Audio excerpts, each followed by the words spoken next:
నిజానికి నేను రాజకీయ నాయకుని కావాలని నా జీవితంలో అనుకోలేదు. నా లైన్ వేరు, అదంతా కల్చరల్ లైన్, అసలు ఇంటలెక్చువల్ లైన్ నాది.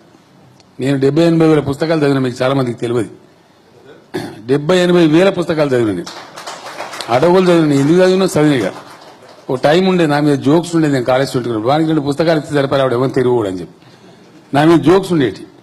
అంటే నేను ప్రయాణం కడితే కూడా పుస్తకాల సూట్ కేసు పెద్దగా ఉండేది, బట్టల సూట్ కేసు చిన్నగా ఉండేది.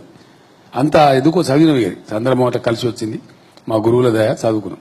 సౌటలు, సన్నాసులు, దద్దమ్మలు అన్ని రకాల వాళ్ళ నుండి కూడా సపోర్ట్ కొడుతున్నారు.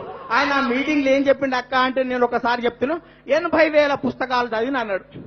ఈయన వయసు 65 సంవత్సరాలు, సంవత్సరానికి 365 రోజులు, 65 సంవత్సరాలు ఇంటూ 365 రోజులు చేస్తే 23,725 రోజులు. రోజుకో పుస్తకం పుట్టంగానే చదివినా గానీ నిండా 24,000 కావు. 80,000 పుస్తకాలు ఎట్లా చదివినవరు అంటే గద్దెలవదు అంటాడు. ఆఖరికి ఆడోడు ఈడోడు నర్సిరెడ్డి డిమాండ్ చేస్తూ చెప్పు అంటే మర్చిపోయి పుస్తకం అని చెప్పిండ్రా. పుస్తకాలు కాదు, 80,000 బాటిల్ తాగినా అని బయట చెప్తున్నాడు. మన గౌరవ